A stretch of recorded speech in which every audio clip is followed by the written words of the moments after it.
Boa tarde, amigos da Baixada Santista. Está no ar mais um Diário Cidadão, essa parceria entre o Protagonismo Cidadão, Diário do Litoral e também aqui dos estúdios Tela VIP Digital.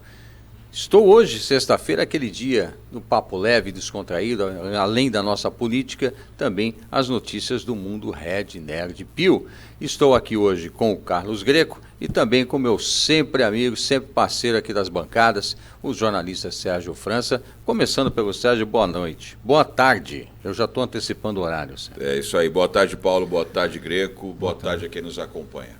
É isso aí, Greco, bem-vindo. E aí, meu amigo, tudo bom? Mais uma vez aqui, tamo junto. É isso aí. Olha, vamos começar, infelizmente, com uma notícia triste. É triste, não deixa de ser, né? Há quem goste, há quem não goste, mas a morte é sempre um ato, uma passagem, para quem fica, uma passagem triste, uma mensagem triste que fica, que é ao falecimento do Jô Soares, hoje, na madrugada de hoje, às 2h30, né, com 84 anos, o humorista Jô Soares faleceu nessa madrugada no Hospital Sírio-Libanês, aqui em São Paulo. A morte de José Eugênio Soares foi confirmada pela ex-mulher do artista, Flávia Pedra Soares. Abre aspas, nos deixou cercado de amor e cuidados. Ela disse, a causa da morte ainda não foi informada, o velório e o enterro devem ser promovidos apenas para familiares e amigos mais íntimos e, infelizmente, se vai mais uma grande inteligência, mais uma grande cabeça, um grande nome do humor brasileiro, tão carente, né, Sérgio? O humor brasileiro hoje anda realmente carente de inteligência. Sem dúvida, Paulo. Eu confesso que fiquei sabendo aí, bem depois da maioria das pessoas, a correria do dia a dia, aí a gente às vezes fica um bom tempo sem olhar o celular, sem olhar as notícias, mas a gente sabe, a gente comentava aqui antes de começar o programa, que está todo mundo indo para o mesmo destino, a morte chega para todos, mas de qualquer maneira fica aí esse vácuo, porque depois da perda do Chico Anísio, então o Jô Soares é mais uma figura importante do humor que faz parte de uma geração, a nossa geração, que teve essa possibilidade, né? Teve essa satisfação e teve esse privilégio de ter humoristas do naipe, do gabarito do Jô Soares e do Chico Anísio. A gente não quer ser saudosista, mas compara o tipo de humor praticado hoje, aí a maioria dos humoristas que estão de alguma forma em evidência não chegariam aos pés aí do que foram para a nossa geração Jô Soares e Chico Anísio, que além da inteligência brilhante, da capacidade que eles tinham de produzir textos, de criar personagens, né, de impactar a sociedade, não só com o humor, mas também com a qualidade dos seus conteúdos, então, nos abate um certo sentimento de nostalgia. Então, fica aí, né, a nossa solidariedade com os familiares, né, para todos os fãs do Jô Soares. Eu confesso que estava sentindo até falta, né? Sentindo falta da presença do Jô Soares com os seus programas de entrevista, o talk show. E é isso, né? A gente lamenta, mas em algum momento isso chega para todos nós, e chegou para o Jô Soares. É a vida, né? Ele nasceu bem, viu, no Rio de Janeiro, em 1938, Greco, e família rica, perdeu a fortuna posteriormente, estudou na Suíça, estudou nos Estados Unidos, né? Criou aí inúmeros personagens, dezenas de personagens, ao exemplo do saudoso Chico Anísio, né? E deixou bordões para uma geração, aliás, para a vida toda, né? Exatamente, e a história do Jô Soares, ela é muito importante para o Brasil, cara. Até mesmo porque muitas das pessoas que hoje estão no humor são, assim, influência do trabalho dele. Hoje o que a gente faz aqui, por exemplo, a gente está numa bancada, é como se fosse quase que um podcast aqui, né? Os podcasts, as entrevistas que eram feitas, tal, tudo bem que eram plataformas que ele mesmo copiava do exterior, mas ele introduziu isso aqui praticamente no Brasil e fez com que realmente tivesse um enorme sucesso. Como ninguém, o Jô Soares conseguia fazer um programa de entrevista ser magnífico, cara. Falava várias línguas e na parte pessoal a gente viu ele passar por problemas com o filho que tinha problema, né? Todo mundo pensava que ele era gay, mas sempre foi casado aí, inclusive acabou tendo uma fera aí com várias das atrizes brasileiras que a gente nem imagina. É verdade. Então é um cara excepcional, de uma inteligência fora do comum, estrelão em alguns momentos e humilde em outros, como me marcou bastante quando ele ganhou o troféu imprensa das mãos do nosso querido Silvio Santos. O quanto que esse cara foi humilde ali na frente do todo-poderoso Silvio Santos, aquilo comove a gente, né? E ele, cara, é uma referência, ele nunca vai ser apagado da história dos brasileiros, é maravilhoso mesmo.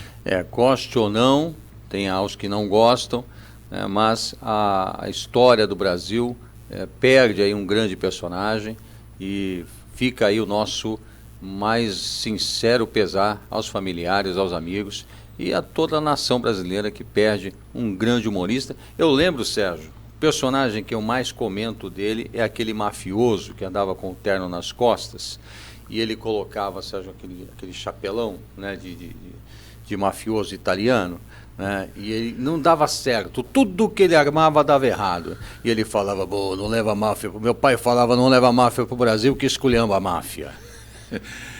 Eu confesso que quando eu lembrava desse, eu lembrei agora do personagem, realmente ele tinha esse traço de ironia. Uma das características, viu, Greco, do humor, né, que você sabe bem, do Jô Soares, era exatamente a ironia. Então eu gostava daquele personagem que ele falava com... Eu não lembro... aquele personagem que fazia o Batista... no outro personagem que ele fazia... Padre Carmelo.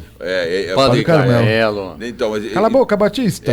Então, mas esse era um. Só que ele tinha um outro personagem que ele fazia o papel da nordestina retirante e que ele fazia o papel do filho dela. E ele mandava ele comer o carneirinho. Renan Sigurotelo. Então ele falava, lembrei. Renan Sigurotelo.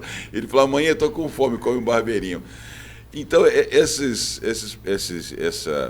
esse traço, né, irônico do humor dele, hoje, meu Deus, seriam todos cancelados, né? Mas então, seria com olha certeza. só, ele tá com preconceito com a mulher, com o nordestino. Tem a Bo Francineide curtindo o corpo no Manais, você lembra? Aquela figura dantesca, gordofobia pura. Capitão Gay. Capitão Gay. Carlos Sueli e Capitão Gay.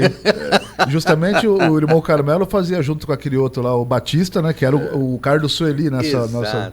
Até hoje eu uso esse bordão, né? Renan Sigurotelo, amanhã estou com fome, como barbeirinho. Estou com barbeirinho, Renan. Quando alguém falava o nome de Renan. A minha mãe, né, foi uma retirante nordestina, contei a história dela ontem, inclusive. Minha mãe veio para cá com duas meninas, minhas irmãs, né?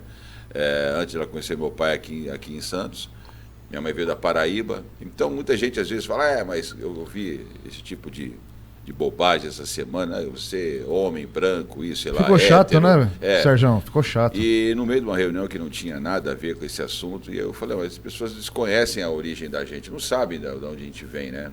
Então, enfim, para não sair do assunto, a minha mãe era uma retirante nordestina, ela achava engraçado aquele quadro, e era realmente muito engraçado. Eu acho que o Jô Soares tinha esse talento extraordinário de colocar esse pingo de ironia em situações do cotidiano, como o Chico Anísio também tinha, mas o Jô era mais essa linha que você comentou agora, né, Paulo? Então isso traz muita saudade. Quem quiser, quem for mais jovem, quem nasceu depois da década de 90, está aí com seus 30 anos, não pegou essa fase, procura na internet que vocês vão ver pérolas, né?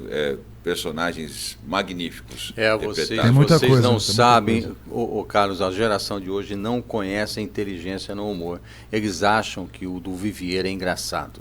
Cara, mas tem algumas mentes lúcidas ainda, como o artista e o comediante Danilo Gentili, que ele fala o seguinte: a gente não denota ou não influencia ninguém para a parte negativa. Se a gente fala de homofobia, é porque existem os homofóbicos. A gente simplesmente evidencia, entendeu, o que já existe aí de uma forma humorada, para você encarar de uma forma tipo quase que estoica, né? Então, é a caricatura da verdade. O humor é a caricatura da verdade. Você já viu uma coisa que não é verdade ser engraçada? Você falou do estoicismo agora, é a tônica do estoicismo rir de si mesmo, né? Rir da sua própria tragédia. Então, se você não ri da tragédia, para que serve o humor? Então, é isso que hoje está, de certa forma, transformando, né, tudo chato. Você acaba trazendo à luz os problemas que já existem por aí. Porque ninguém vai dar risada de uma... por exemplo, você é um cara magro. Aí o cara fazer uma piada sobre Obrigado, você... ganhei meu dia hoje, hein? Assim, pelo menos na televisão engorda um pouco, viu, pessoal? Pelo menos uns 15 quilos. Eu não sei porque isso não acontece com o Paulo Vieira, mas tá tudo bem. Então, assim, não adianta fazer uma piada de gordo falando de você, porque você é um cara magro. Ninguém vai dar risada. Então, simplesmente denota-se a verdade, né? Então, traz à luz a verdade. Então, tem muita gente o Jô Soares, como gordo, explorava isso nele mesmo, né? Nele mesmo, já pensou? Então, agora, chamando a atenção, eu notei que nas matérias, esta matéria aqui, por exemplo, está no Diário do Litoral. O Diário não é uma matéria do Diário especificamente, me parece que é uma matéria que foi adquirida pelo Diário do Litoral, os direitos para poder produzir a matéria. Ela diz que o comediante, o nosso humorista saudoso agora, né, Jô Soares, faleceu na madrugada, nesta quinta-feira, afirmou aqui a matéria, né, na madrugada de quinta-feira. E tá aí uma discussão, né? Eu vi várias matérias, Sérgio, você como jornalista, né, dizendo que o Jô teria falecido na madrugada. Vamos polemizar aqui, né, na madrugada de quinta-feira. Ora, se ele faleceu hoje, é madrugada de sexta e não de quinta. A gente está tão preocupado em falar todes e amigues que está esquecendo, né, de contextualizar, de escrever corretamente para criar uma referência de linguagem que permita que quem está lendo o texto compreenda o que realmente se quer informar. É isso, né? Então a gente perdeu a noção do significado da língua, do signo de linguagem. Então é isso, né? Um dia desse eu abri lá o meu Facebook, estou pegando de certa forma até um certo, né, o geriza. Um asco disso aí, porque você abre, uma pessoa inteligente, ela, amigues, tenta jogar o celular na parede. Ajuda, Greco. Então, aí vem o jornalista e escreve, não, madrugada de quinta, quando na verdade ele morreu na madrugada de sexta. Exato. Às 2h do dia 5. Exatamente. Então, não tem, então, se você informa que ele morreu na madrugada de quinta, a pessoa vai achar que ele morreu às 2h de ontem. Dia 4. Então, o enterro já foi. Hoje está mais à moda mesmo a linguagem popular, né? Então o pessoal não se preocupa, como o Sérgio falou. Nós estamos vivendo em tempos que, se você fala o português correto, você é tido como um cara, sei lá, chato pra caramba. A linguagem coloquial ficou cada vez mais demodê. Foi você que publicou, Paulo? A homenagem vem de homem, então tem que ser mulheragem. Ah, meu Deus do céu. Olha, eu confesso que eu sou um burrofóbico e idiotofóbico. Sou. Assumido. Não, depois que eu ouvi a pessoa num discurso, num evento oficial, falando, eu queria esclarecer, ou melhor, escurecer, para deixar claro ou escuro, e eu fiquei, cara, sem saber o que a pessoa estava falando. E assim, para mim é tão óbvio que a linguagem é para comunicar algo. Mas quando você vai comunicar, você diz que quer esclarecer ou escurecer, para deixar claro ou escuro, mas vem cá, você é bipolar, você quer deixar claro ou escuro? Então, parece que nós estamos vivendo uma distopia, sabe? É estranho falar isso. Né? Dependendo de onde vem, até plausível, até assim, você até ficar tranquilo aí, falar, não, tudo bem, a pessoa é um pouco mais simples e tal, mas vindo de um meio de comunicação que deveria dar pra gente esse tipo de exemplo, já um tempo atrás eu acho que começou isso aí já na época da Dilma, né, cara? Que ela falava umas pérolas maravilhosas. É que a gente... Por exemplo, o presidenta. Então, exatamente. Isso é bem... Isso é modinha, cara. Bem lembrado. Então, eu já não acho que é modinha, viu, Greco? Eu acho o seguinte, a gente acaba menosprezando certas coisas e aí depois ela está instalada, né? Então, veja... eu gosto muito das tiradas do Pânico, eu acho que um programa de entrevista, que o formato que eles têm hoje, eu acho bem legal, porque eles brincam muito, mas vão extraindo coisas interessantes. E tem dois personagens da bancada ali que a gente percebe que eles acham bobagem esse tipo de pauta, de discussão. Porque eles talvez não consigam alcançar o quanto isso impacta culturalmente a sociedade. Então isso vai se tornando recorrente até que aquilo é aceito. Né? Vira uma verdade. É uma estratégia cultural de você introduzir uma ideia. Então, a linguagem, gente, é uma coisa séria, porque, veja, é natural quando a linguagem se transforma, a linguagem é algo vivo, né? A língua é viva, então ela vai se adaptando ao meio. É diferente uma adaptação ao meio pelos costumes quando você tenta introduzir uma mudança de língua através de uma ideologia. Então isso é totalmente diferente, isso é pensado, isso tem método, né? É muito complicado, então a gente tem que estar atento para isso, porque os meios de comunicação estão bombardeando as pessoas o tempo todo, massificando ideologias através de linguagem. Pois é, o Greco, que cultura nós estamos construindo? Construtiva ou destrutiva? É destrutiva, mas a gente tem alguns gatilhos bons ainda, como, por exemplo, a leitura das revistas em quadrinhos. Vou puxar a sardinha para cá, para o lado que eu mais domino, né? Você não vê dentro de uma edição de história em quadrinhos, por exemplo, qualquer tipo de erro de português, cara. Você vê tudo muito direitinho, o pessoal ainda se preocupa com isso. Porque, Verdade. bem ou mal, ele serve como parte de alfabetização das crianças e dos adultos também, né?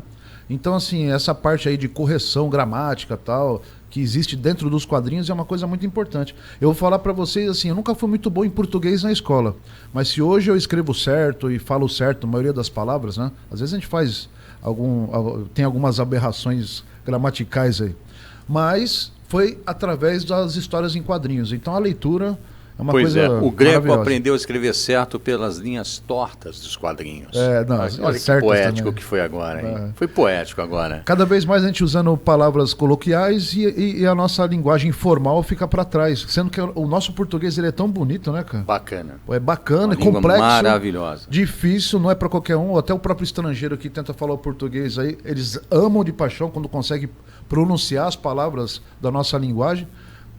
A gente tem que valorizar um pouco mais. Né? Pois é, e a palavra presidente, que era no gênero neutro, né? Já estava no gênero neutro, não possui flexão de gênero. Aliás, não possui, está. Né? A presidenta, que antes foi assaltanta, né? E na qualidade de presidenta, né? Foi arroganta, prepotenta, ignoranta e incompetenta. Por isso recebeu o impeachment, né? E no final das contas ainda estava errada que presidente volta à pauta, nem presidenta, nem presidentou. Paulão, dói aos ouvidos, o presidenta igual eu aprendi pelo menos que a fêmea do elefante era elefoa. Agora a gente escuta elefanta, dá um negócio... Elefanta, né? Tem gente que fala que elefanta Machuca. Tá certo, agora eu não sei se tá certo ou tá errado. As duas formas estão corretas. Mas elefoa soa melhor, né? A elefoa soa melhor, foi assim que eu aprendi. Eu o homem, também. qual o aumentativo de homem? Você que é um cara grande. Homenzarrão. Aí, é um cara culto. Então. Tá vendo? É um cara culto, é um menzarrão, não é homão, tá? Mas o Maurício de Souza chama o super-homem dele de super-homão. Ai. Olha, Mas é o que eu falei agora há pouco. A língua, como característica, como uma ciência, né, como signo e como parte da cultura viva, esse tipo de alteração, eu acho que até compreensível. Exatamente. O problema é quando você tem uma ideologia... Ela não foi imposta. Que está querendo descaracterizar o termo linguístico, né, e a dinâmica dessa construção dos signos. Então, mas eu acho que é uma questão que a gente não pode esquecer, e eu vou insistir nisso aqui para quem está acompanhando o programa, é que a finalidade da língua é comunicar. E isso que está sendo feito, essa distorção com a nossa linguagem, ela não está atingindo o objetivo dela, que é comunicar. E quando você começa a perceber o próprio jornalista, o veículo de comunicação, com dificuldade de comunicar corretamente, e muitos jovens classificados como o chamado analfabetismo funcional, pessoas que leem um texto, mas não conseguem compreender minimamente o significado do texto, então o sinal amarelo já está aceso faz tempo. Eu acho que nós passamos o vermelho já. Olha, mudando de assunto, André Janones anunciou apoio ao Lula. Agora somos um só, disse Janones.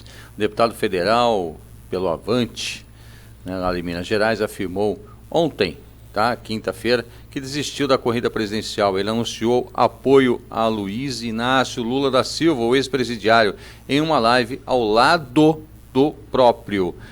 Abre aspas, agora somos um só. Quem é Janones, agora é Lula, afirmou o parlamentar. Precisava avisar, eu não queria estar na pele do nosso desembargador Ivan Sartori, que está pelo Avante e deve sair candidato a federal.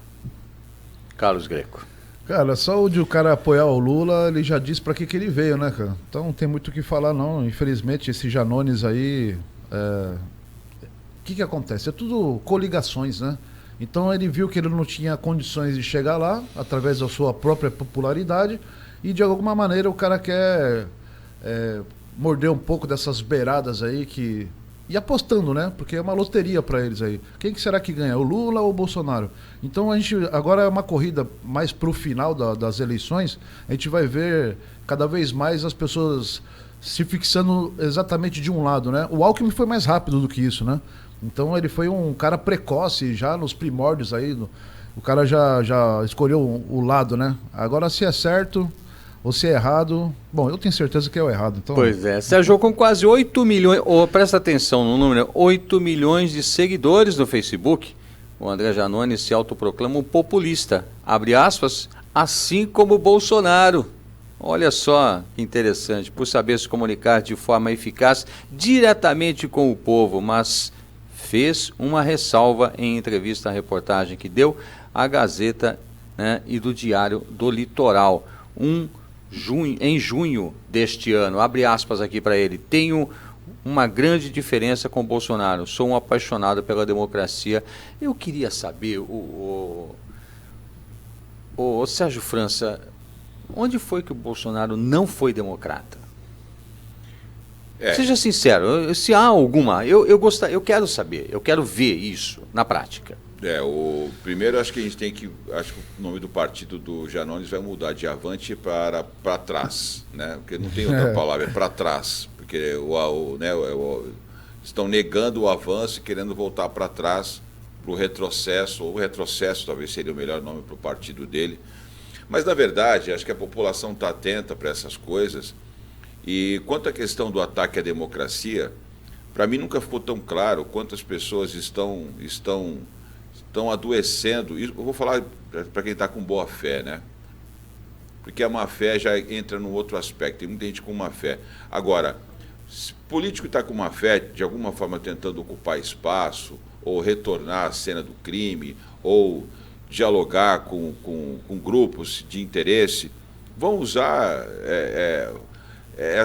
esse aspecto desse adoecimento da sociedade no aspecto mais emocional. As pessoas não gostam de alguma coisa, elas se incomodam com alguma coisa, elas têm um certo preconceito com alguns comportamentos, então ela associa isso ao chamado ataque à democracia. É o jeito do Bolsonaro enfrentar o sistema, e o jogo é bruto, a gente sabe disso.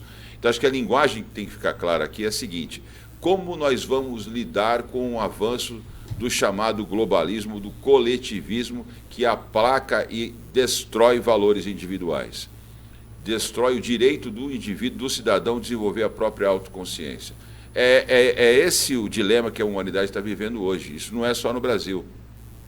Muita gente não gosta da forma como o Bolsonaro lida com isso, isso é fato. E eu talvez me enquadre numa dessas pessoas, mas eu não posso deixar de lado a minha compreensão e o meu raciocínio de que são as armas que ele tem hoje para enfrentar esse sistema. Ou a gente entende isso, ou a gente não entende isso e vai se somar àqueles que querem, como falam alguns jornalistas, né, aquela esquerda limpinha, né, aquela esquerda limpinha que quer, nós não queremos o Bolsonaro porque ele é mal educado, porque ele é isso, porque ele é aquilo. É isso que eles querem atribuir com o ataque à democracia. Concretamente, gente, não tem nada. E eu já falei, Paulo, várias e várias vezes nesses programas, isso agride a minha inteligência. Né? Ouvir esse tipo de declaração, para mim, ofende a minha própria inteligência. É verdade. Ou declara a do interlocutor. Paulão, Sérgio, então, o que eu pude ver aqui, eu estava até olhando, a passagem política do Janones aí, durante toda a sua carreira política, a base política dele se filiou primeiramente ao PT, em 2003 até 2015, quer dizer, o cara ficou 12 anos sendo doutrinado. Não existe ex-petista. Então, justamente. Normalmente o pessoal leva uma bandeira muito forte. E assim, depois ele passou do PT para o PSC, de 2015 a 2018, ficou pouco tempo lá. Democratas Cristãos, né, Democracia Cristã, por uma semana apenas de 2018, e já foi pro Avante. A gente vê que o cara tem viés petista, né? Isso aí é sem dúvida, porque o cara foi formado politicamente aí pelo PT mesmo. E isso, assim, o fato de ele escolher o PT, mesmo que ele não fosse de viés petista, a população tem que entender que isso é um jogo de interesses. Que o próprio partido Avante dele vê que é muito mais plausível se filiar o Lula hoje por causa das vantagens do que se filiar o Bolsonaro, que realmente tem essa conduta, como o Sérgio falou, de não interessa se a pessoa vai gostar ou não, mas eu vou fazer o que tiver que ser feito. Eu acho que a questão, né, Greco, é assim, eu sempre destaco isso, porque todo mundo tem o absoluto direito de não gostar de certas coisas, tranquilo, né? Você pode olhar para alguém, achar que aquela pessoa te encanta de alguma forma, como ela fala, como ela se expressa, né, o tipo de símbolos que ela usa, de exemplos que ela usa, enfim, a cultura dela, a forma como ela se mostra, e aí cada um tem uma impressão natural. Então, ninguém aqui acho que vai desprezar esse tipo de análise. A questão que a análise tem que ser outra. Nós estamos discutindo alguém que está disputando a presidência da República, que participou de um processo que foi fartamente comprovado. E aí você pode discutir comigo, o rito processual, ele pode ter falhas, ok, podemos até concordar com isso. Não é isso que está se discutindo. Nós estamos discutindo duas questões de valor, né? Um candidato que teve as suas condenações fartamente comprovadas, né, por vários juízes, desembargadores, e numa canetada teve o processo anulado. E um outro candidato que você pode não gostar, que pode ter algum indício, alguma desconfiança, mas que não há relação nenhuma, não há ordem de grandeza para comparar uma coisa com a outra. Então, é surreal o que nós estamos fazendo, o que nós estamos discutindo. Então, não se trata se eu gosto ou se eu não gosto. E acho que é isso que a gente precisa começar a separar daqui até a data da eleição, né? Entender que esse mecanismo está se movimentando, está reagindo à própria indignação da sociedade. E ela tem que estar atenta para tudo isso. Pois é, você tocou num ponto muito importante, Greco. A gente percebe que a imprensa só bate no Bolsonaro porque não está recebendo dinheiro, não está recebendo os patrocínios do governo. Quando digo patrocínio, porque é um patrocínio, a pessoa fazer a sua publicidade, quem quer que seja, se patrocina, né, e patrocina o veículo de comunicação na medida em que fomenta o seu negócio nessa empresa de comunicação, faz as suas publicidades através daí. Isso caiu muito, de 10 bilhões anuais, isso caiu para 150 milhões, olha, muito menos de 10% do que, pouco mais de 10% do que vinha acontecendo. A classe artística como um todo perdeu muito com a questão da Lei Rouanet, né, empréstimos vultuosos feitos a fundo perdido. E também tem a questão política, né? A gente viu aí, por exemplo, o Marcos Pontes começou e terminou o governo, Damares começou e terminou o governo, né? Foram ministérios importantes, ciência e tecnologia, da mulher e dos direitos humanos, né? O próprio Guedes começou e está terminando literalmente, que ele não saiu para candidato. Um cara que não queria pegar essa bucha, né? Exatamente, né? Então ele está, ou seja, não houve negociata. A gente percebe aí que não houve negociata, e essa negociata era importante para o Centrão, era importante para os políticos de carreira que vivem dessas negociatas. Então, a gente percebe que o que está acontecendo é que este atual presidente, interessa se é Bolsonaro, quem quer que seja, ele não permitiu que essa jogatina que a gente tanto reclama acontecesse de forma plena. Ela continua acontecendo, é difícil acabar, mas de forma plena não. Então o mecanismo, num todo, reagiu. Na realidade, ele teve que flexibilizar, eu acho que assim, nos 35 minutos do segundo tempo, né? Quando o pessoal fala de centrão e tal, realmente eu acho que a dureza da falta de conversa que o Bolsonaro estava tendo anteriormente era uma coisa que estava sendo prejudicial, porque assim, tentou vencer na queda de braço, não conseguiu, cara. Você tem que pensar agora, não é na vaidade ou no orgulho, porque o Bolsonaro foi sábio nessa parte. Ele pensou no povo realmente, porque a gente ia sofrer muito com essa contenda política aí, que a gente não ia conseguir realmente... Já estava a esquerda, a direita se estranhando o tempo todo. Quanto a esse negócio da Lei Rouanet aí, é nítido, né? Desagradou a maioria da classe artística. Infelizmente, um cara como Daniela Mercury, por exemplo, um cara, né? Ele falou, um cara foi sem querer isso aí. Teve que devolver 100 pila.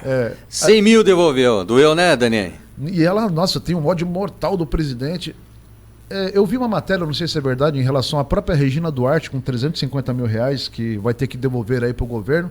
Você vê como o próprio Bolsonaro, nessa parte, ele é apartidário, né? A Regina Duarte é uma pessoa que tem uma consideração muito grande pelo presidente, fez parte do governo, filha de militares, e mesmo assim não poupou nem ela. Aí o pessoal fala, mas o Bolsonaro é um ingrato, é um falso amigo. Não, cara, ele simplesmente é o presidente. Eu acho que, tirando a capa do presidente, ele é o Jair Messias Bolsonaro, mas ele, como presidente, ele sabe que a justiça tem que ser feita independente de quem seja, doa a quem doer, né? Então, esse é um caso da Regina Duarte, por exemplo, que eu fiquei até perplexo. Eu falei, caraca, o Bolsonaro não poupou nem ela. Quer dizer, deixou o negócio escancarar mesmo. Ela vai ter que devolver 350 pela notícia que eu li, 350 mil reais. Ter coerência é fundamental, né? Se não tiver coerência, você perde até a tua força de argumentação, né? Exatamente. E ele leva dessa maneira bem séria, tal, e realmente ele vai fazer um monte de inimigo político, ele vai se tornar realmente persona não grata para muita gente aí que queria mamata, né? Não vai ter mais, não vai ter mais, já era. E não basta, né? Não basta derrubar o cara, tem que acabar com o cidadão, inclusive se puderem, inclusive matá-lo, né? Como já tentaram. Olha, por falar em Jair Bolsonaro, o presidente editou uma medida provisória, né, ontem, né, elevando de 35% para 40% o máximo de crédito consignado permitido para servidores públicos. A nova regra contempla servidores públicos inativos, empregados públicos federais, da administração direta, autárquica e fundacional, e militares e pensionistas das Forças Armadas do Distrito Federal, e de ex-territórios federais. Proposta similar constava, mas foi vetada da lei que autoriza esse tipo de crédito a beneficiários do Auxílio Brasil. O veto foi anunciado na noite da quarta-feira. Eu não sou muito fã desses créditos consignados, Grego. Como é que você enxerga isso? Eu, particularmente, como empresário, cara, eu vejo como a pior coisa do mundo. Eu, como empresário, eu não pego um empréstimo, porque o empréstimo para empresário é diferente. Você não precisa ser consignado com o negócio, não precisa estar agregado a praticamente nada. Eles veem uma perspectiva da tua empresa lá e te oferece e tal. Mas é primeiro, é um tiro no pé, né? Porque a partir do momento que você faz um empréstimo desse, se for para cobrir algum tipo de buraco, você praticamente duplica o teu problema. A não ser que seja assim, ó, uma matéria-prima que custa $50 o quilo, aí vai sair para mim por 20. Aí, se eu pagar à vista, aí eu pego um crédito lá no banco e ainda tenho lucratividade nessa negociação. De uma forma esperta você pode fazer isso, né? Agora o consignado, se eu não me engano, ele levou até 40%, não foi isso? Exato, de 35% para 40%. Então, assim, eu fico imaginando que o consignado ele é proveniente do valor que você já tem a receber. Sim. Então, de qualquer maneira, você está comprometendo o seu faturamento, né? Se não for... Assim, eu acho legal a atitude do governo, entre aspas, porque às vezes tem gente que precisa muito. Mas em contrapartida, eu particularmente não faria, né? Para mim isso não serviria de nada. Agora sim, contempla um monte de coisa, né? Um monte de gente, e tem muito funcionário público que odeia o Bolsonaro, né? Se eu fosse esses caras, eu falo assim, ó, não quero saber desse aumento de nada, crédito de nada, olha, fica para você. Aquele piso salarial de R$3.000 para os professores, você, resistência, esquece, pega não, seja resistente. Isso. A do chuveiro? Chuveiro, aquela do chuveiro, né? Do chuveiro, só se for. Eu vou na linha do Greco, eu não sou partidário, não sou defensor dessa linha de empréstimo consignado. E entendo também que muitas pessoas precisam ou acreditam que precisam lançar mão desse tipo de alternativa. Mas acho que nós precisamos de educação financeira, né? E urgentemente, né? Isso é fundamental. Fazer com que a juventude, as crianças, desde muito cedo, entendam como ela faz o dinheiro trabalhar para ela. Então, precisam de educação financeira e precisam baratear o crédito, mais concorrência no sistema financeiro. Então, estão tentando, na minha opinião, com essa medida, remendar, né, fazer um remendo no sistema, no problema que está se apresentando para nós, que é a falta de concorrência no sistema financeiro. Tudo bem que está melhorando, as fintechs estão vindo aí, mas a gente ainda tem uma estrutura, né, um mercado muito aquém do que a sociedade precisa para que haja uma disputa melhor. Agora, todo esse desequilíbrio, né, esse desequilíbrio das contas do governo causado por tudo que a gente já sabe, não vamos voltar nesses assuntos agora. Nós explodimos a dívida pública, então há uma preocupação, né, nos próximos anos, como é que o futuro governo, seja do Bolsonaro, seja quem for que ganhar, não acredito que o Lula tenha condição de vencer a eleição, mas, enfim, o provável próximo governo do Bolsonaro tem esse desafio de controlar aí o crescimento da dívida pública para que a gente possa baixar os juros, melhorar o cenário de disputa do mercado bancário, baixar o custo do dinheiro, né? E educação financeira. É isso que eu entendo que no médio e longo prazo é o melhor do que ficar só aumentando o limite de consignado. Perfeito. Fundamental. Você gosta de cerveja, Greco? Cara, eu assim, esporadicamente, sim, eu não sou um cara que consome muito, mas eu sou um bom degustador. Coisas artesanais e tal, de qualidade, né? Pois é, o equatoriano bioengenheiro Javier Carvajal acredita que, na verdade, ele criou, né, ressuscitou aí fungos unicelulares e recriou uma cerveja de 400 anos atrás. Olha que bacana. Ele acredita que a bebida seja a mais antiga da América Latina. Micro-organismo foi a chave para recuperar a fórmula secreta. Olha aí, uma nova cerveja. Hoje é sexta-feira, por isso que eu trouxe essa matéria. Na realidade, nessa época, 400 anos atrás, normalmente quem desenvolvia muita cerveja artesanal eram os mosteiros, né? Exatamente. Então não era uma coisa assim os próprios mosteiros lá que desenvolviam várias formas de fazer cerveja, eles desenvolveram essa técnica, né? Exatamente. Existem várias lendas sobre a criação da primeira cerveja, né? Era do trigo, era do milho, cada um conta uma história diferente. A gente não sabe ao certo de onde veio a cerveja. Mas o povo mundial gosta pra caramba, né? Skol! A propaganda, né? Skol. Não, mas Skol, não, Skol é um termo que se usa como a pessoa quando vai brindar alguma coisa, alguma coisa, daí o nome da... Cheers, né? Exatamente. Então os nórdicos falavam Skol, né? Por isso que na realidade a propaganda é para os nórdicos, não pela marca de cerveja. A marca essa é um dos grandes lances da publicidade, né? Caramba. Se apropriar ou criar, popularizar algo que eu gosto muito disso. Eu gosto muito disso associado à cultura, viu, Paulo? A gente está fazendo um evento. Aproveitar até para começar a divulgação, a partir da próxima semana, todo o programa do Diário aqui vai ter alguém aqui no meu lugar falando do Fórum de Turismo Histórico e Cultural. Bacana, bacana. E associar a tradição, né, nossas tradições, os nossos monumentos históricos a esse tipo de cultura gastronômica, produção de cerveja, vinho, enfim, café. A gente já tem aí o Museu do Café, que tem também essa relação cultural com uma das bebidas talvez mais tradicionais aí do nosso país. Então, unir gastronomia com cultura, com história, com turismo, eu acho que é uma conta com marketing, eu acho que é uma fórmula fantástica. Eu gosto muito disso.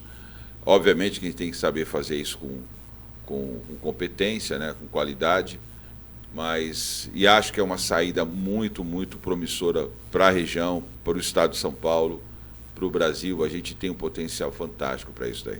Bom, Greco, olha aqui, a curiosidade, eu trouxe essa matéria justamente por conta da sexta-feira, a gente deixar a sexta-feira mais leve aqui, esse é o espírito desse programa de sexta, né?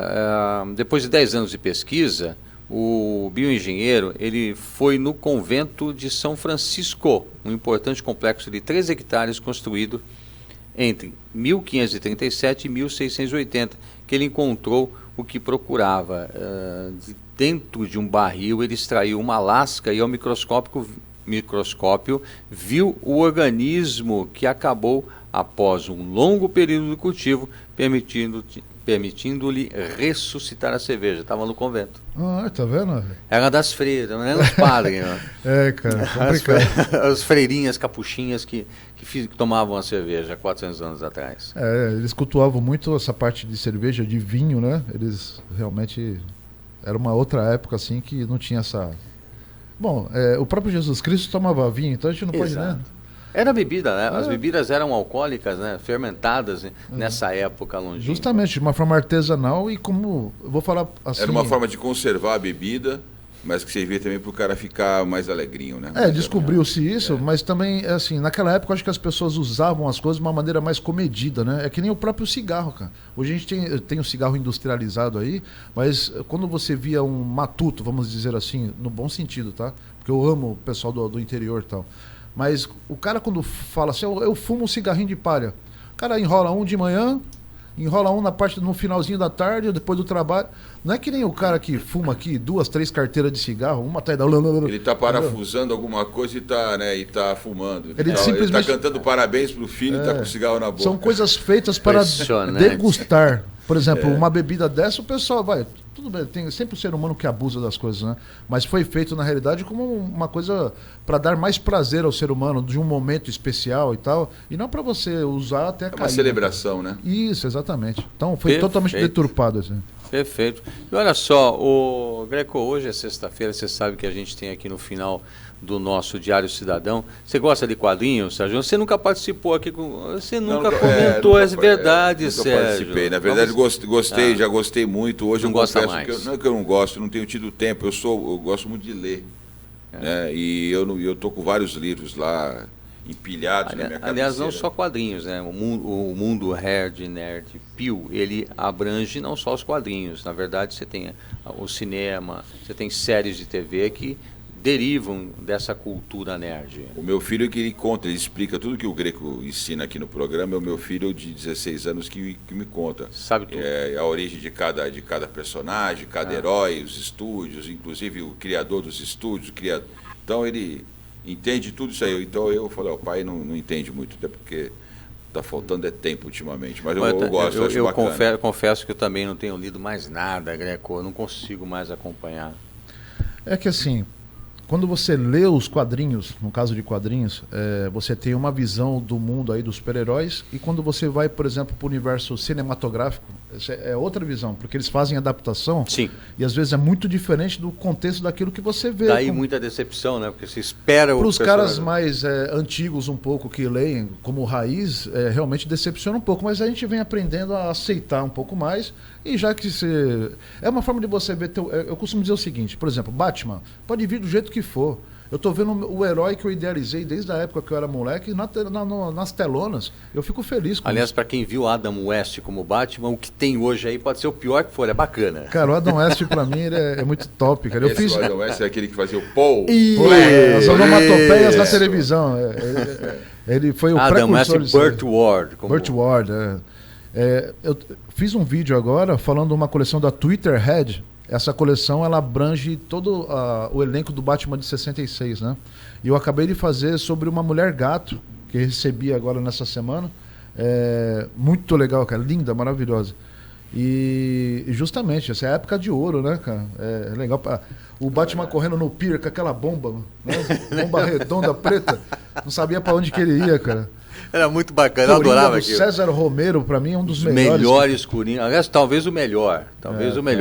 Inclusive, por falar nessas adaptações, tá chegando aí o Adão Negro, e nós temos, inclusive, uma imagem que está circulando na internet, foi lançado aí para promover o filme. Vamos dar uma olhadinha?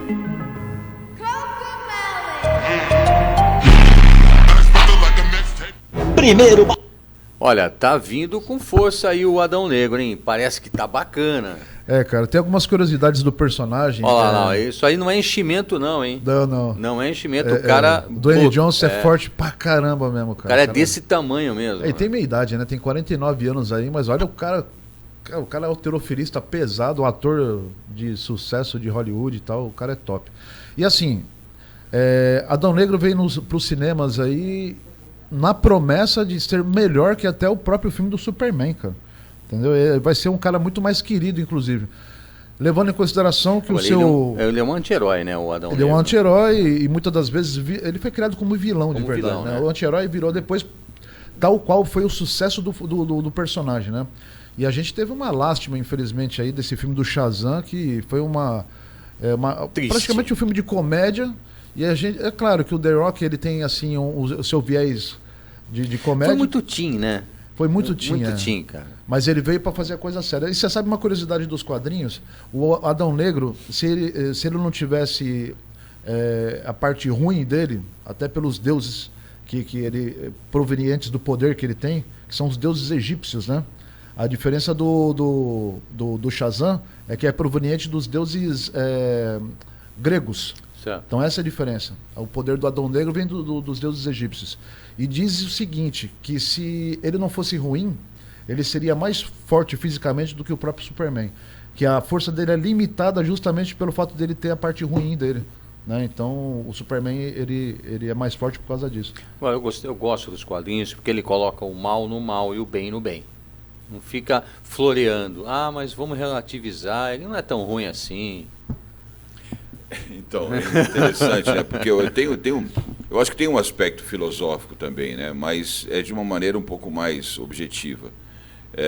Eu estava acompanhando aqui, o Greco sempre dá umas aulas aqui, contando, né? Contando a origem de cada coisa.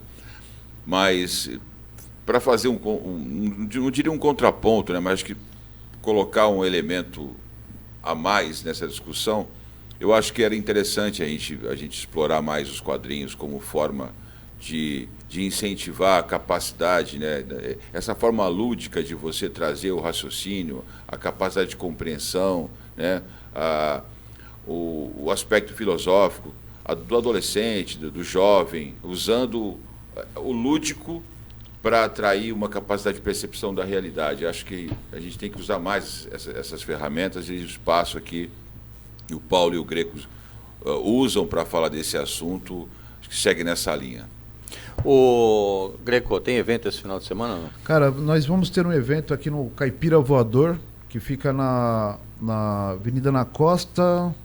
Cara, eu não tô nem enxergando a bagaça aqui, ó. Tem um vídeo aqui. Tem um vídeo, né? Tá com o vídeo aí. Tá com o vídeo. Solta o vídeo aí, produção. Vamos dar uma Primeiro olhada. bate-encontro de fãs de Batman da Baixada Santista, dia 7/8, das meio-dia às 20 horas. Teremos várias atrações incríveis, entre elas o concurso de cosplay e a presença do Batmóvel. Aí que legal, é o pessoal. Batman na Baixada Santista? Então, esse concurso de cosplay, eu sei que tem uns caras que tem umas vestimentas da hora, vai ser bem legal pra criançada aí, pra você pegar teu filho no final de semana pra levar pra um evento desse aí, é maravilhoso, super cultural. Vai ter o Batmóvel, a gente tava falando do Batman de 66, vai ter o Batmóvel, é uma versão do original, né? Mas um dos colecionadores de Batman aí do estado de São Paulo, que vai trazer ele para cá para poder assim abrilhantar o evento, né? Fora que vai ter muita venda de colecionável, vai ter encontro de colecionadores e vocês vão ter a oportunidade ainda de ver aí uma das melhores lojas da Baixada Santista, que é o Caipira Voador, do nosso amigo Éder, que contribui muito culturalmente com a cidade aqui, desenvolvendo esse tipo de evento, né? E eu particularmente vou fazer um leilão também, cara, de algumas peças de um grande artista que infelizmente nos deixou muito cedo aqui, que é o nosso amigo Vinícius Jorge, do Mundo Mágico, né? Ele e a esposa, a Patrícia, eles são escultores da cidade, fizeram vários trabalhos juntos aí, mas esse cara, super artista. Então eu vou fazer um leilão de algumas peças que infelizmente, né, sobraram aí, ele foi embora, mas as peças, a arte dele ficou um pouco aí pra gente. Como esse próprio Fred Krueger, ele tem da escala 1/4, ele é super grande assim. Então a gente vai fazer um leilão das peças e de algumas ferramentas de trabalho que ele tinha, como moldes. Esse aí é da série Game of Thrones? Esse é o Tyrion, né? Ah, o anão. o anão. Ele desenvolvia muita coisa, inclusive fez muito trabalho de personagem da Disney, pessoal, de escala 1/1. Senhor dos Anéis, esse Senhor aí. dos Anéis, Isso é metal ou não? É outro É resina, material? cara. É resina? Esse palhaço aí é da hora, cara, pra colocar na parede aí. Esse é o Coringa. É o Coringa, Ele fez uma versão aí do É o sonho do Joaquim Batman. Fênix. É o sonho do Batman, empalhar a cabeça para voltar na parede. Tipo assim, cabeça ó, do o Coringa. cara que se sentiu o Batman pode pegar pegar esse Coringa aí e colocar na parede. Pô, que bacana. Ele faleceu, mas faleceu de quê? Você tem... Cara, foi tipo, ele já estava meio adoentado, mas foi praticamente um mal súbito, né? Que já estava em recuperação. E infelizmente deixou muita gente aí que adorava seu trabalho, que curtia ele, inclusive como ser humano, fantástico, Vinícius Jorge. Eu tenho uma máscara do GTA, do macaco, que ele fez, que eu comprei dele há pouco tempo atrás, cara. E ele ensinava muita gente também na arte da modelagem, na arte das esculturas e tal, palestrava cursos, e ele conhece a maioria a maioria dos escultores profissionais dentro do Brasil tem ele como referência em muitos aspectos. Bom, fica aí o nosso sentimento, o nosso pesar, né? Aí a família, os amigos do Vinícius, que infelizmente passou para o andar de cima, está lá olhando por nós agora, está numa situação melhor que a gente. Está esculpindo anjos agora. Esculpindo anjo, É isso ótimo. aí, cara. Bom, hoje está bem poético. E você repete, quando que horário? Onde vai ser? Vai ser a partir das 14 horas. Justamente, a partir das 14 horas aí, vai ser lá na Costa número 410, cara, esse primeiro bate-encontro aí. Do lado do Babo Américo, tem aquela galeria onde tem a cervejaria da Estiva ali, e logo na entrada você vai ver a loja do Caipira Voador. Só que é o seguinte, ali todo o evento, o ambiente vai ser voltado para esse encontro, bate-encontro Para aí, o cara. Batman. Cara, pra criançada, pessoal, é muito legal, e se você quiser comprar A criançada colecionável mais pira, barato, né? A criançada pira, né, Sérgio? Ver os personagens ao vivo e a cores. É fundamental. Eu estava até lembrando da época, o meu inclusive era muito fã do Batman, não está com a gente no estúdio hoje aqui, mas até hoje a gente brinca, fotos, ele tinha um boneco lindo que eu comprei para ele, e esse boneco sumiu, até hoje ele lamenta, era um boneco maravilhoso. Eu estou com vontade de comprar um outro daquele para mim agora. Não fui eu que roubei. Não, ele não sumiu, ele fugiu. Ele deve estar com o Buzz Lightyear. Tá em Gotham. Ele me deu o Homem de Ele deve Ferro. estar com o Buzz Lightyear e o Woody. Isso. Porque você não brinque mais com ele, só você olhar para ele ali já dá uma sensação legal, né? Tá aquele boneco. Para o bacana, infinito viu? e além. O Greco gosta de postar os bonecos dele, fala, "Sabe porque esse aqui", aí ele filma e coloca nas redes sociais. Não é Vocês fácil. seguem lá, Aliás, é o mundo Red Nerd Pill. Red Nerd Pill, Deixa o canal aí pra molecada. Nerdão mesmo. Pessoal, o canal Red Nerd Pill no YouTube, Red Nerd tudo junto, espaço Pill de pílula, né? P-I-L-L. Tem muita coisa da minha coleção que eu acumulo já. Acumulo não, né? Coleciono, porque acumulador e colecionador tem coisas diferentes aí. Há mais de 20 anos, tem bastante curiosidade sobre quadrinhos, sobre cinema e sobre artistas também que desenvolvem essa cultura maravilhosa, como os próprios desenhistas, roteiristas, atores que contribuem para esse mundo maravilhoso aí. Segue lá o tio Red Nerd lá no canal Red Nerd Pill. É isso aí. Aqui a gente não fala só de política, não. É política, é variedade. E tem um mundo geek aqui para você todas as sextas-feiras no nosso Diário Cidadão. Obrigado, Greco, pela participação hoje mais uma vez. É sempre um prazer estar aqui com vocês. Eu fico tietando você aqui. Legal, cara. Eu também. Eu tenho uma admiração por vocês dois aqui. Vocês são referência para nós. Sexta-feira eu sou tiete aqui. Né? Maravilha, muito gostoso. Obrigado, Sérgio. Foi muito bom, Paulo. É isso aí. Valeu. E a gente está de volta no próximo Diário Cidadão. Essa parceria maravilhosa aqui. Sempre com ele. Deus no comando.